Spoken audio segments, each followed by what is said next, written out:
Hello and welcome back. Today we are doing an easy to understand last minute revision guide for Weimar and Nazi Germany 1919 to 1939 for GCSE Edexcel history. Let's go. So, getting straight into it, the first thing you need to know is the effects of World War One and um how that impacted Germany. So yeah, the first thing then, the German Revolution and the abdication of Kaiser Wilhelm II, who was the Emperor of Germany during World War One. So on the 9th of November 1918, you don't necessarily need to know the exact dates, but just know that he visited the army headquarters in Spa. The ministers tried to persuade him to abdicate, then he refused. The sailors at Kiel mutinied.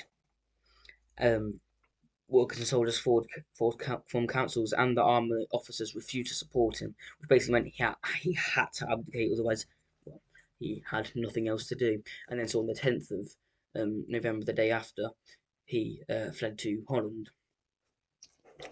and that was basically the abdication of the of Wilhelm II. And then there was a kind of chaos in Berlin. Some groups tried to take over parts of Berlin. And then Scheidman, who was of the SDP party, he declared the Weimar Republic because he was fearful that armed rioters were preparing a communist government. So by declaring it quickly, it settled that, and um, yeah, it was declared on the 9th of November, actually, 9th of November, before the Kaiser, yeah, after the Kaiser abdicated, before he fled to before the head of Holland, and the 10th of November when the Kaiser fled, um, Friedrich Ebert suspended the old Reichstag and formed the Council of People, the new Reichstag. Um, yes, so here it is. And Ebert formed that, and the main features of this new Reichstag was that the president would be elected every 7 years. A chancellor would run the government, who was basically um, underneath the president in a way. He was president. The president was voted for by the public, and then chancellor was voted for by the public. Whichever party won the election, whoever was the leader of that party would be the chancellor. And yes, it would be elected by proportional representation. So, however many percentage of seats that you got, that was how many percentage of seats in the Reichstag that you had. Percentage of votes, I mean. So yeah, if you had 30% of the votes from the country, you'd have 30% of the seats um, in the Reichstag. But that was a bad thing. It was pretty bad because of this. It meant that no one really had a strong enough government to work on their own. They had to form coalitions quite often. And yeah, Article 48 meant that emergency powers could be called, and um, that comes into play later on. Yeah, I said the strengths here. It was democratic, and everyone over 20 could vote. So that's a fair amount of people, and women could vote as well, which at the time women in England couldn't, and that was probably one of the reasons why women in England got the vote, because the men thought, we've just beaten Germany in a war. We can't be seen as less democratic than them, who are allowing women to vote. You don't need to know that, but that's just my take on it anyway. Yeah, weaknesses: coalitions were unstable, and obviously Article 48 could undermine democracy, which it did. Um, a brief summary of the impact on World War One. You basically just need to know that a lot of people died. 2 million troops died. 4 million were wounded. The government debts were 150 billion marks, and that comes into play later on. And people turned to striking and revolting. And over 750,000 Germans died of food shortage. Again, you don't really need to know that, but it's bonus knowledge. So that leads us on to the Treaty of Versailles. The main terms was that the army was limited to 100,000 people. They weren't allowed any air force. The Rhineland, which was a bit of land between France and Germany, was demilitarized, so basically um, no army or anything could go inside there by Germany, because it was owned by Germany. And yeah, they had to pay reparations, £6.6 billion. In today's money, that's going to be a lot more, isn't it? But yeah, the German people absolutely hated it because it was humiliating and it was an economic burden, obviously, and it was seen as a diktat. They thought it was a stab in the back theory, was basically what they thought. Um, and they named the people that signed the treaty the November criminals because it was signed in November. Um, yeah, and their navy was limited as well to only 30 ships. So yeah, the people felt betrayed, and all the planes they currently had, there's no air force, they had to destroy them all. As well as demilitarizing the Rhineland, they also had to give some parts of land they'd taken over in World War One. They had to go back to Belgium, some bits back to Denmark, some some parts of Germany actually voted to become part of Poland. Some wanted to become a free city. Some parts were given back to France. Even some parts were given to Lithuania, but that was a little later on in 1923. And then West Prussia and Posen went to Poland as well, and it lost all of its colonies. Again, you don't need to know exactly which that happened, but you just need to know that lots of land was given away to other countries to aim to weaken it, and of course, as I say, it lost all of its 11 overseas colonies, and yeah, that's why people hated it. Why was the treaty unpopular? Could be a very likely to be a 12 or 16 marker. Really could be. We're now going to talk about the early threats to the Weimar, but first of all, I'll talk about the strengths and weaknesses. The strengths of the government and the way it works was that small parties could still have a say because of the proportional representation. Women were able to vote, people aged 20 could vote. No person could have too much power because of proportional representation. It was always fairly spread out between lots of parties. They still elected a president, so it did have a higher power in case that was needed. Local governments could also have a say, and the Reichstag could regulate power and ensure dictatorship. Like before, it didn't happen. Well, it didn't really work, did it? That leads on to the weaknesses because the proportional representation could lead to uh, coalition governments, and weaknesses in the government meant the president had to pass all power through Article 48, which is what Hitler did, and that basically creates a dictatorship. And that Article 48 was not the choice of the people, so it was not popular. Same with the Weimar government, actually. It wasn't really the choice of the people. Scheidemann just declared it. So if we lead on to the two main uprisings, we have the Spartacist uprising by Luxemburg and Liebknecht, and yeah, it was communist revolution. It was far left, but the Weimar government, this was in 1919, yeah, sent out the Freikorps. The Freikorps were basically ex-soldiers that fought in World War One. They were mostly right wing, um, but after World War One, they didn't have anything to do, so they were basically used in as a terrorist group in a way, but used by the government to crush opposition, like the Spartacist uprising. Um, yes, and it showed weakness of Weimar. And then they had the Kapp Putsch the following year, who was leader Wolfgang Kapp. What a great name! And that was a right wing attempt. He was fascist, so far right, and that was when the government fled Berlin, and Kapp actually had control of the country for 4 days. But then the public just went on a general strike, which meant he had no power. And yeah, the importance was the army refused to defend the Weimar government, and because Wolfgang Kapp was a right wing, the Freikorps as well um, didn't help the Weimar government as well for this.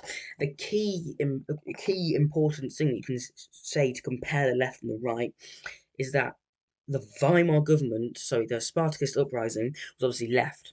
The leaders, Luxemburg and Liebknecht, as well as a few other leaders, they were all executed. However, Wolfgang Kapp and a few of the other people that helped him, none of them were executed. They were simply put in prison. So the left wing communists leaders were executed, whereas the right wing fascists were just put in prison. So that already shows a kind of bias for Weimar, from the Weimar government, allowing right wing extremists to be slightly better off than left-wing extremists, and that kind of allows the evolution of the Nazi Party and Hitler's rise to happen because of their slight lenience and favourability towards the right wing side rather than the left wing side. Yeah, and two more key weaknesses was the French occupation of the Ruhr. That was, Germany missed reparations payments because they were in such a big debt. They couldn't really pay it back. So the French troops decided to go into the Ruhr, and the Ruhr was an area of Germany which had like a huge proportion of where their industries from, like coal, electricity, loads of big industrial like county or area. Um, so yeah, as I say, the production collapsed, so the government had to print the workers to get rid of it. Workers went on strike, and then they couldn't. The France had no reason to be there. They went there to get more money because they knew it was high production, but the workers went on strike, so they couldn't actually get money from any of those products, could they? So they left, but production collapsed, as I say, which caused the government to print more money to make up for that loss and also try and repay the reparations lost. But that led to hyperinflation. Um, well, with several reasons. One of them was the invention of the war. One of them was that the World War One left them bankrupt because of the war, and obviously they also had to pay for reparations for that. And then the main effects were that, savings became worthless and prices continued to rise so quickly. The middle classes suffered the worst. So this seems pretty bad but there were actually some positives to it for some people. Obviously, there were lots of negatives, so I'll go over the negative first. People couldn't afford essentials. Wages obviously didn't rise as quickly. Businesses went bankrupt. Pensioners couldn't get as much money as they did before, so they suffered. Savings became worthless, as I said. People blamed the government. But good things was that farmers were paid more because they had to make more products and food, so they were going to end up being paid more. People could easily just pay off debts if they were set and weren't very to change because of inflation. So the working class benefited somewhat. Um, and fixed rents, as I say, they also became really cheap. People could easily pay for houses, and foreign visitors could buy more. That doesn't really seem like a positive, but you can write that if it asks for like positive versus negatives of hyperinflation. It meant that tourists could buy more for their money, which then helped the economy in a way, as well as helping tourists view Germany in a better light. Um, but yeah, the recovery then was Gustav Stresemann, who was the Chancellor at the time, and he was a pretty good man. Lots of my students call him Super Stresemann or Superhero Stresemann because he is pretty good. The Dawes Plan was one of the first things he did in 1924, and that basically meant the USA would loan money to Germany to pay back the reparations, and the reparations were also reduced, and this meant the economy could improve. Who doesn't want the economy to improve? Another way that he dealt with this was by establishing the Rentenmark instead of the Reichmark I think they might have had before. Yeah, that ended hyperinflation because it um, cut prices way back down to normal kind of prices. Before, people had to pay billions of marks for just a loaf of bread. This brought it back down to reasonable 2 or 3 marks. And then they had lots of treaties which improved the economy and started to get Germany back on the light side of the Western world. We had the Locarno Pact, which improved relations with France. You don't really need to know exact details, but just know that the effect of it was that it improved relations with France, and then League of Nations being established in 1926, and Germany were allowed into it. They were allowed into the League of Nations in 1926, sorry, and that was proving that they were accepted internationally again. As I say the golden years because this was when the Weimar Republic was flourishing. Yeah, the industry recovered, and the output actually doubled by 1928. Employment and trade increased, and I say culture flourished as well, which we'll get onto in a minute. But employment still existed. Extremists were still obviously against the reparations, and they still depended on the American loans. I've not actually included it in here, but similar to the Dawes Plan, there was the Young Plan in 1929, which reduced even more reparations from 6.6 billion down to just 2 billion, and they could be paid out over a longer time until 1988, rather than just in the short space of time they had to do it before. And because of these lower reparations, it meant they had lower taxes. However, there was still a lot of opposition, especially from extremists.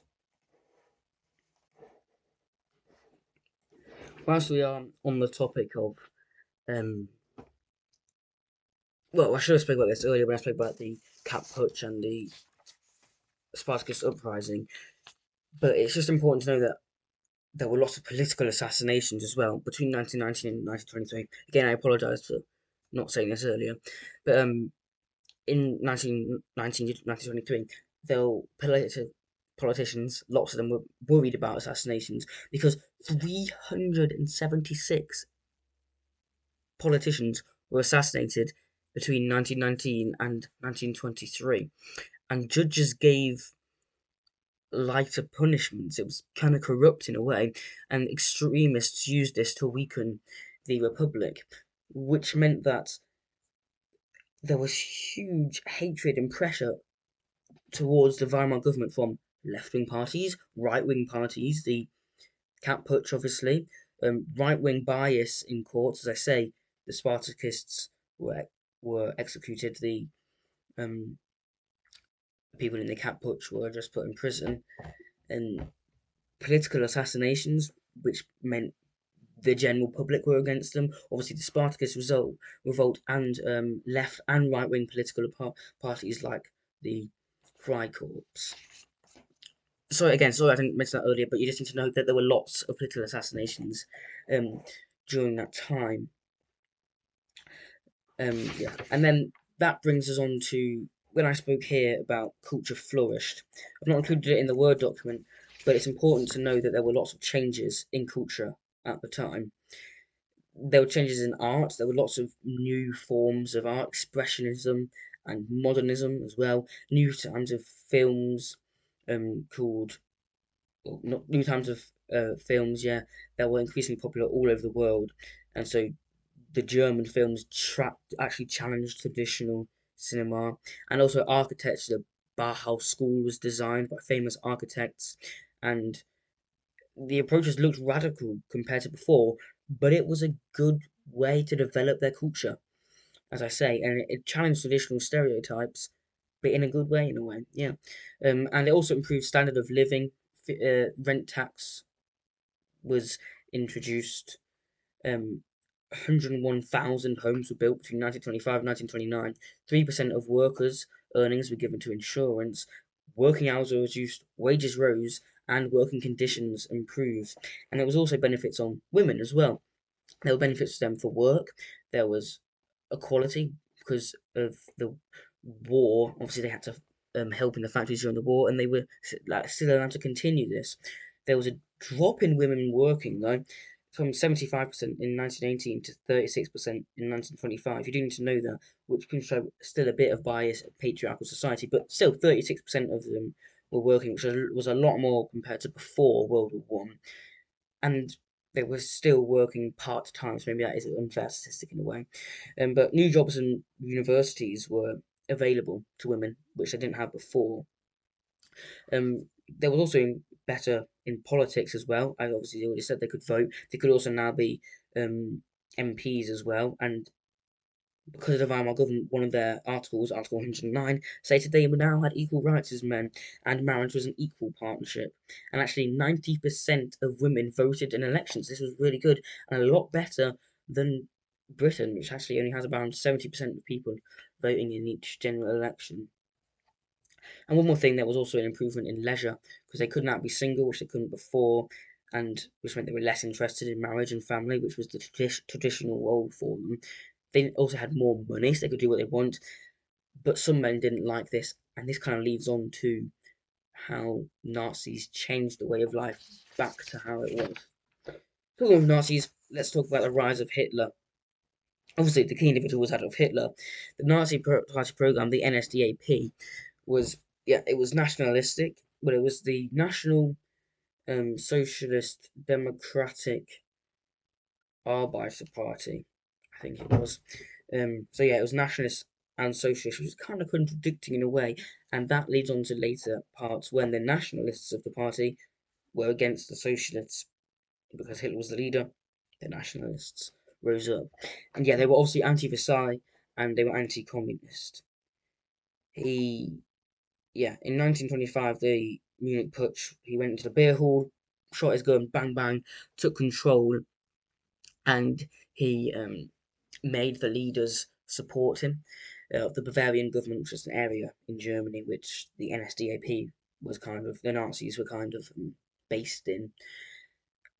They then marched on Munich, but one of Hitler's supporters decided to release the leaders that they had trapped in the beer hall, and they decided to obviously stop their support for Hitler, which meant that Hitler's attempted revolution failed.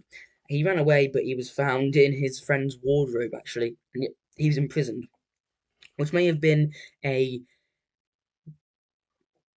bad move, being imprisoned in the short term, but in the long term, it was good, and I'll tell you why in a minute. The person I said that released the um the leaders that were supporting him for some reason was Ludendorff. He supported the putsch, but he decided to release the leaders. I don't get that. Yeah, the Mein Kampf was one of the reasons why it was a benefit in the long term. One of the key ideas was that he wrote his book Mein Kampf, My Struggle, I think it translates to, and he was talking about Aryan supremacy. So German born, mother and father, blonde hair, blue eyes, tall, muscular.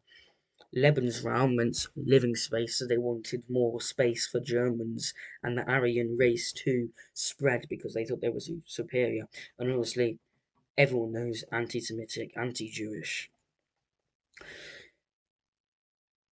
The Great Depression. This is Weimar government, but it is one of the reasons why Hitler's popularity increased.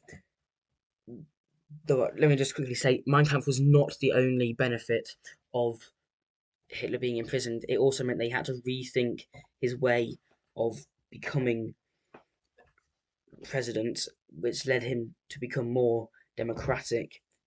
Obviously, he changed it. Obviously, when he was ruling, it was a dictatorship, but he became more democratic in the short term, and this helped gain more popularity for the party as he now became more aware of how to successfully gain the population's trust and support. So the Great Depression was because of the Wall Street crash. Somehow in America, all of the savings, the Wall Street, which was where like the big banks, they all crashed basically. Well, they didn't physically crash, but savings became worthless, which meant U.S. loans were withdrawn, so the Weimar government couldn't pay for their reparations, even though it had been reduced. They couldn't then pay because they still relied on the U.S. loans, which meant unemployment rocketed up to 6 million people, which showed another weakness of the Weimar government, even though it wasn't their fault. Really, it was obviously America, but maybe it was their fault for relying on America in the first place. Maybe that's what people thought. But so people turned more to extremists, and this was. I said most important. That could be a 16 marker. Explain the most important role Hitler gained support. Reason Hitler gained support. obviously it's up to you, but that is a big reason why Hitler gained support, because support for extremists increases, I say. But it's important to remember not just right-wing extremists like the Nazis, but also left-wing extremists as well. It's important to note that, yeah, and as I said earlier, with Hitler's rise, it was between the nationalists and the socialists. That kind of split happened after the Munich Putsch, but more people decided to vote for. I can't remember what it's called. Yeah, they had a meeting, um, but more people decided to vote for the nationalist side, and that was when Hitler became the leader of the party. Um, which again was a good thing in the long term, as then the Great Depression as well was obviously good for him. And yeah, then he not much happened really for Hitler. Not really much happened except the culture for Weimar government kept flourishing. New changes in culture, new art, new architecture, new cinema, new sport, things like that. But then in 1933, Hitler became the Chancellor.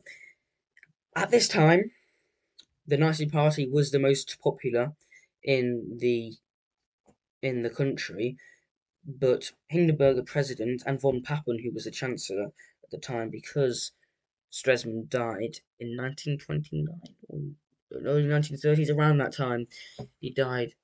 Yeah, so he did all these great things, and then unfortunately he died, which could be one of the reasons why Hitler got more support in the first place, because Stresemann was the key thing about the Weimar government that people liked because of his success with reducing reparations. So Hitler kept basically pleading Hindenburg and von Papen to let him be the chancellor because he was the um because the Nazis were the biggest party. At first, they didn't do this. They didn't let him, but then they thought von Papen suggested that if he was chancellor, it'd be easier to keep an eye on him. And so he was appointed chancellor 30th of January 1933. Just remember, it was the beginning of 1933. Which leads on to the creation of the Nazi dictatorship between 1933 and 1934. In February 1933, less than a month after Hitler had become Chancellor, the Reichstag fire happened. The communists were blamed. It's unknown if this is true or not, but the person that got blamed was a young, I think it was like 17 or something, communist, supposedly set fire to the Reichstag, which was the parliament building, if you remember, for the Weimar government. Communists got the blame, and this basically meant that Hitler could use, yes, he used the Enabling Act, which meant he could make laws without the Reichstag. He used this as a way he thought the communists are so bad, we need to get rid of them, Hindenburg. Hindenburg was like, yep, you can do it. So Hitler could now make laws without the Reichstag. And yeah, civil liberties were removed, especially for communists. I said in Exam Favourite, why was the Enabling Act important? That could be a 12 marker or a 16 marker. So you just got to explain the effects of it. And one of the main effects was the creation of the dictatorship.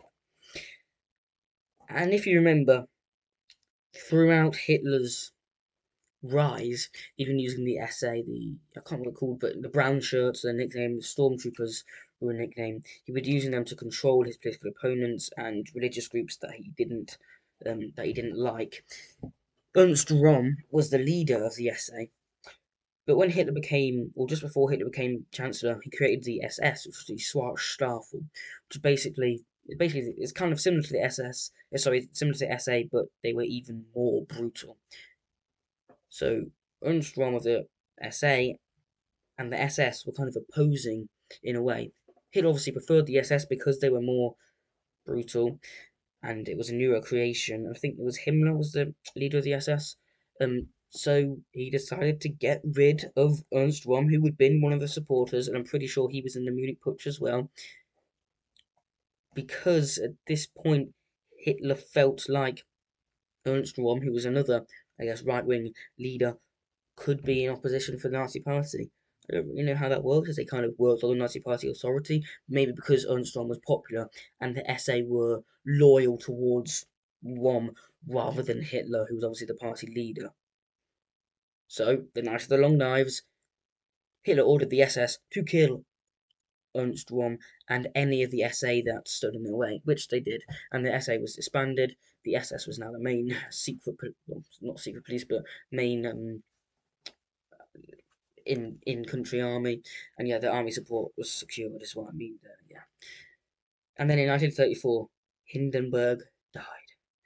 I can't remember what the cause of death was. It was something natural. Was the scientific reason that has been widely accepted, but we obviously don't know this. We weren't alive in 1934 when this happened. Who knows? There could have been foul play. It was a pretty convenient time for him to die.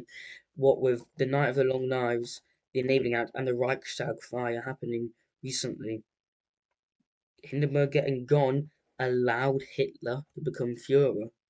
Obviously, Hitler was the Chancellor at the time, which is kind of like the second in command in a way. The President, which was Hindenburg, was the first in command. Hitler became Führer, which means leader in German. His claim was that Hindenburg was dead and let him be the president whilst you vote for a new president. Let me let him be the main ruler, controlling ruler to help the government whilst you decide the new president. But then they never decided the new president. He stayed Führer, which led to Nazi control. Propaganda. Joseph Goebbels was the head of propaganda, and I'd say propaganda was one of the biggest reasons how Nazis had control, because all the time pro-Nazi messages were being shown in newspapers, in radio, even in films. Films like from the Weimar government made then, and arts like that, they were all banned. Women also don't think could have votes, couldn't vote anymore, and they all had to go back in a way to what it was before World War One, because the Kaiser, leader of World War One, was right wing, and obviously Hitler was right wing as well, so they had some similar views. But all the time, everywhere you went, there would always be propaganda of some sort, posters up on the street, even cafes blurting out um, propaganda, and yet mass rallies like the Nuremberg rallies, huge rallies by the Nazi government. People saw them as like the savior because they had so much support. How can we not vote for them? And that was a way in which they controlled the public, and because they were hearing all these anti-left wing, anti-communists, anti-Jews, anti-blacks, anti-Roma and Sinti groups, all of that, because they were hearing that all the time, they constantly started to subconsciously believe in it, not because they did believe that was what was right, but because they were hearing it all the time, and so they just had to accept it. And that links in to another way of how they controlled it, which was through terror. Heinrich Himmler was the leader of the SS. I've already spoken about that, like an even worse form of the SA. The Gestapo were the secret police. They were dressed up as normal people. They would walk along, they would just be walking in the streets, and if they heard an anti-Nazi joke or anti-Nazi comment, anything like that, boom, they could be, the people that said that could be arrested just for making an anti-Nazi joke. And obviously concentration camps. No one really knew the extent of concentration camps till the Nuremberg trials in 1945, 1946. You don't need to know about that because this topic only goes up to 1939. But yeah, concentration camps, they were just originally made for political prisoners, but then they also started having, other religious groups they didn't like. They were founded as labor camps, but then obviously they turned into death camps.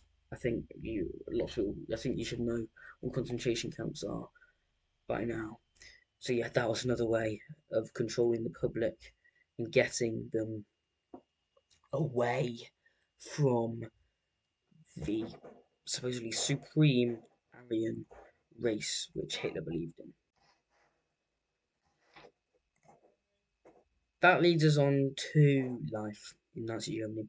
Kinderkirche translates to children kitchen church, I think, and they were the views that the Nazis thought women should have. They thought they should be domestic in the kitchen, cooking, caring for their family, children, caring for their children, having lots of children. But there were star system rewards handed out for however many children you had. They wanted you to have 7, 8, 9, 10 children to further the Aryan supposed superior race, is what they believed in, of course. And of course, they wanted you to go to church and be a good Catholic, except that's kind of contradictory because isn't one of the church's values not to kill people and to accept everyone? And yeah, marriages, you could get money for getting married. And yeah, motherhood encouraged, as I said, the star system I was talking about. So yeah, that completely removed all the rights they had during the Weimar Republic when they could go out, didn't have to get married. Now they did, and they were rewarded for doing so. Yeah, the youth then, the Hitler Youth and boys could, and and the League of German Girls. The purpose was indoctrination, whereas some of the adults, because of living through the Weimar government, wanted those more liberal views. If they could indoctrinate the children, then that is hope for the future. That's what they saw it as, obviously. If they could make the children supreme right-wing fascist Nazis, then that ensures the continuation of the Nazis beyond Hitler's death. So yeah, the Hitler's Youth and the League of German Girls, the League of German Girls taught them to do knitting, sewing, cooking, caring for children, things like that. Hitler Youth was like marching, how to be a good soldier, cooking, like away, like if you were going to be on a army tour, that kind of thing. Yeah, then the workers had the German Labour Front and strength through joy and beauty of labour, and they basically just um, like systems that helped workers have more fun, basically. Essentially, and yeah, the building of the autobahn. Linking back to the good propaganda, the best propaganda I've ever seen is when Hitler he did like the first digging for the autobahn, which is the big like motorway, but it's got no speed limit in Germany. Doing that, showing he's with the workers, shows that he supposedly supports the lower classes and the community, and that is probably what increased support for the Nazis. Yeah, so bringing us on to the persecution of minorities. Jews in 1935, under the Nuremberg laws, they lost citizenship and were banned from marrying Aryans, and that was when they really started to move over to the concentration camps. And in 1938, Kristallnacht, the night of broken glass, you probably will have heard of it, was Jewish businesses were attacked, synagogues were destroyed, and thousands of Jewish people were arrested. And this was done by the SS, I believe. And Hitler just allowed it, and people think that it was Hitler that said to do this, and this was kind of the final thing that really showed their control. They could just kill and arrest thousands of Jewish people, destroy their livelihood, their way of living, and they could just get away with it. And yeah, more laws were established in 1939 against Jewish people and communities as well for persecution of minorities. Back to these workers thing, there were some groups that opposed the Nazi regime. Mostly they were young groups. Mostly they were groups of youth. Basically, they opposed it by sometimes they like attacked Hitler Youth like groups. Mostly they just celebrated like American and Western culture, listening to jazz music, dressing in that style of clothing, women smoking and things like that. But unfortunately, because it was more of a passive resistance, it didn't really damage the Hitler's reputation that much, and it was groups like the Hitler Youth or League of German Girls that really were more prominent in the youth than these other groups I've been talking about. And that's basically the main overview of Weimar Nazi Germany. A quick recap then: the must-know individuals was Friedrich Ebert. Early Weimar, he was the first Chancellor of Weimar. Gustav Stresemann, because he helped recovery after hyperinflation. And, things like that. Unfortunately, he died, which allowed Adolf Hitler to help the Nazi rise and establish his dictatorship. Von Hindenburg and von Papen are important because they appointed Hitler. Hindenburg was obviously the president as well. Joseph Goebbels is really important because he was the head of propaganda and one of the main reasons Nazi had utter control. And yeah, Heinrich Himmler, the terror and the SS, that was another reason the terror. People were scared to speak out and rebel because they were afraid of the SS. Also, yeah, Unstrom, well, he should probably be above Heinrich Himmler, really, but the United long knives when he was killed and the SS were, yeah, gotten rid of. Oh, and yeah, Rosa Luxemburg as well for the Spartakists, and Wolfgang, and Wolfgang Kapp as well.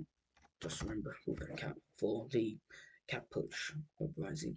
I put some top 10 dates, well, not really dates, but yeah, top 10 years.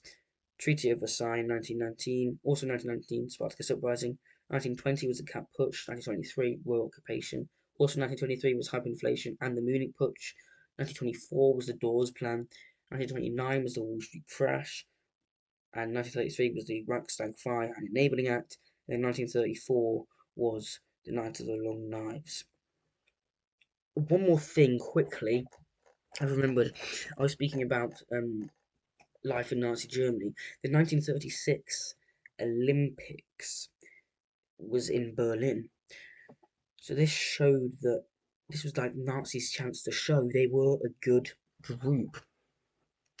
And there was a really famous clip of a white long jumper, a German long jumper, helping a black man long jumper. I can't remember what country he was from, but they were helping him in long jump, which basically directly opposed the Nazi regime because also remember they were anti-Africans, anti-blacks as well, sending them to concentration camps. But 1936 was a way of showing that they were still a good country, and by doing this and holding this, people started to believe they were still good because not really because it was a dictatorship. Not much media was released out of Germany, so not many people really knew what was going on there. A bit similar to how nobody really knows what's going on in North Korea at the moment, in a way. So yeah, the 1936 Olympics was a way of showing they were good, and that clip of the white man's helping the black man, Hitler couldn't do anything about it, but people saw and they believed this white man was what Nazi Germany was like. Obviously, it wasn't. Some people thought because of the 1936 Olympics, Nazi Germany was still a good place. Yeah, so I just thought I'd include that in because I was talking about sport a little bit how sport increased in the Weimar Republic. It was also important in the Nazi um, government as well. Yeah, I put 1934 was the last main thing. Obviously, Hitler was elected in 1934 as well, and then there was the Kristallnacht Act in 1938, which is another key date, and anti-Jewish laws in 1935. And a quick overview here. I put if you can explain why Weimar struggled, why it struggled because of political uprisings, hyperinflation, things like that. How it recovered, so because of Stresemann, new plans, the League of Nations. How Hitler became Chancellor, so yeah, his Munich Putsch in 1923, the Mein Kampf, Great Depression, and then how he created a dictatorship, propaganda, SS, Gestapo, concentration camps, terror, things like that. Then if you can explain those, they are the most commonly examined 12 and 16 mark questions, and you're very likely to get at least a question on each of them. Obviously, there's source questions in Nazi Germany as well, so you might have um, one of these questions might be about source, might be about one of these points. Weimar struggle, its recovery, Hitler becoming chancellor, and how he created a dictatorship. But very likely you're going to get one or two questions from most of or all of these 4 points. So yeah, I hope this video was helpful. If it was, then hit that subscribe button. There's also videos, I know they've already happened for year 11s now, papers 1 and 2, but there are also videos on my channel for paper 1 and 2, so if you're a year 10 watching this for your mocks, or watching this in a year's time for your GCSE in year 11, then yeah, check out my channel with paper 1 and paper 2 guides. And also, yeah, I hope it goes well, and see you again next time. Goodbye.